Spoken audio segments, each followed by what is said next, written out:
Very good morning, all. Today we are going to solve a simple circuit using a mesh analysis. That means Kirchhoff's voltage law.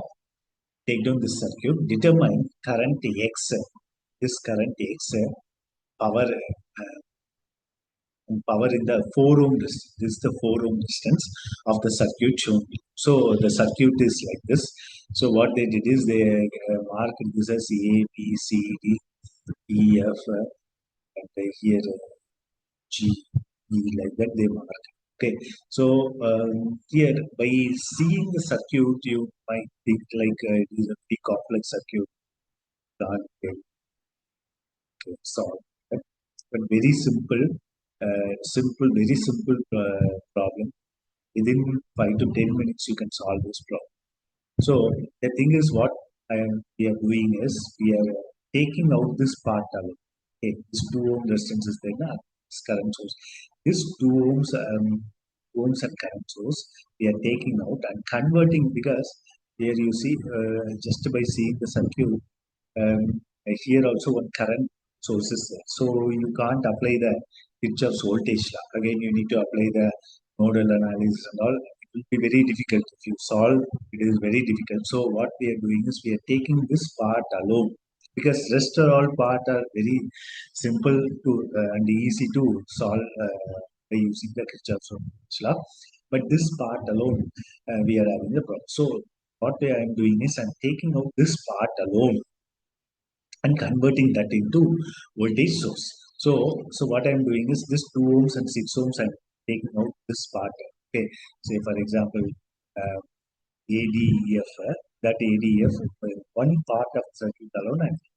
So now converting this current source to voltage source. How to convert current sources to voltage source? So you need to multiply this two. Okay, so if your current source is there, voltage source is you need to convert. V is equal to I into R. So this current into this ohm resistance, that is 6 into 2, so 12 volts. Okay, 12 volts, and this resistance you need to connect it in series. So this resistance is connected in parallel. This resistance you need to connect it in series. This is how you need to redraw the circuit. It means convert the current source to voltage source. So here the current source is there. Sorry, here the resistance is there. That is connected in parallel. Now we need, if we are converting this current source into voltage source, so after converting it to voltage source, this um, resistance that is connected in parallel should come to the series. Okay, so that's what we now fit this particular part in this circuit. That's all. After this, very simple, you can easily solve. So now what I am doing is this part alone I am fitting in the circuit. Okay, now 12 volts is there, 2 ohms is there, that is in series. Rest are all same.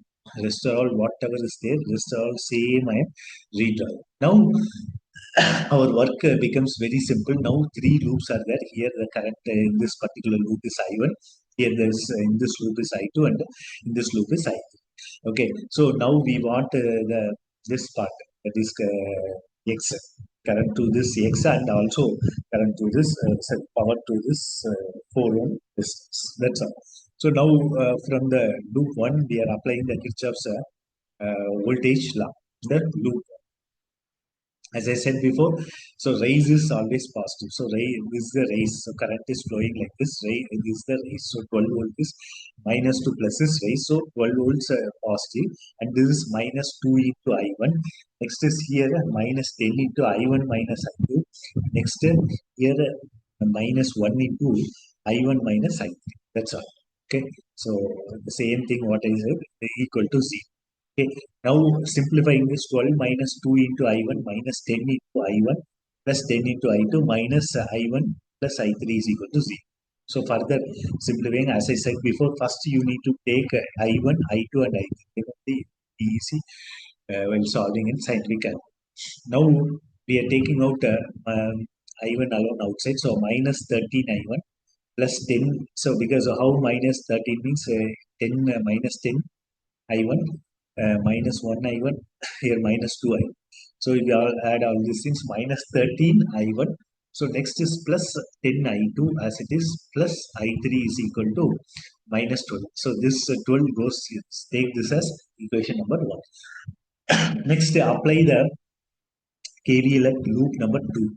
Loop number 2, the same thing. So here now we are applying, the current is flowing like this. So minus 3 into I2 minus I3. Next here minus 10 into I2 minus I1. Next minus 2 into I2. Next is the current is flowing like this. Current is flowing from positive to negative. So positive to negative is drop. So this minus 10 is equal to 0. That's all. Rest all you need to simplify. This is what is written here. Next is minus 3 I2 plus 3 I3 minus 10 I2 plus 10 I1 minus 2 I2 minus 10 is equal to 0. Now taking out I1 alone. So 10 I1 minus 15 I2 plus 3 I3 is equal to 10. Take this as equation number 2. Next, applying the KVL at the loop number 3. This is the third loop, no? The same thing. Here the rise is, so here it is not rise, it is drop. So current is flowing from positive to negative. So positive to negative is drop. So it is minus 24. Next is minus 1 into I3 minus I1. Minus 3 into I3 minus I2. Next minus 4 I3 is equal to 0. That's all.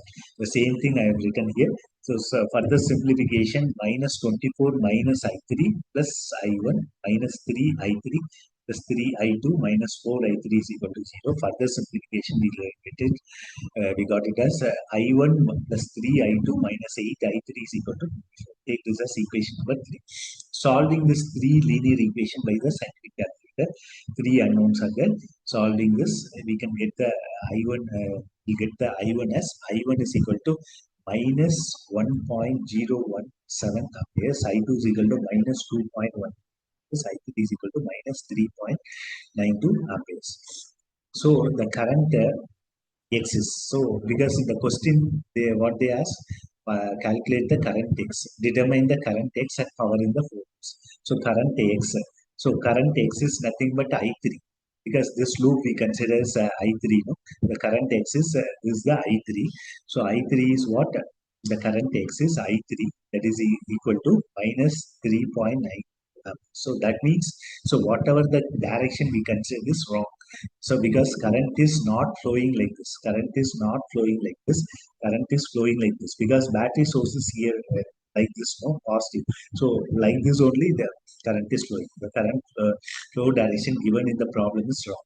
So instead of current flowing like this, the current is flowing like this.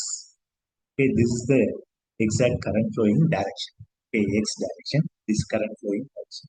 Okay, so this you need to understand. Okay, next is that next is power in 4 ohm resistance. That is as simple now. Current X and determine the current X and power in the 4 ohm resistance. This 4 ohm resistance, what is the power? So very simple. So what is the current in the power in the 4 ohm resistance? Power is equal to I squared R. So I squared R is Ix is nothing but I3 or Ix is nothing but minus 3.92, the whole square into resistance 4 ohms is 4. And if you simplify this, we'll get the answer as 61.46 watts. So the power through 4 ohm resistance is 61.46 watts.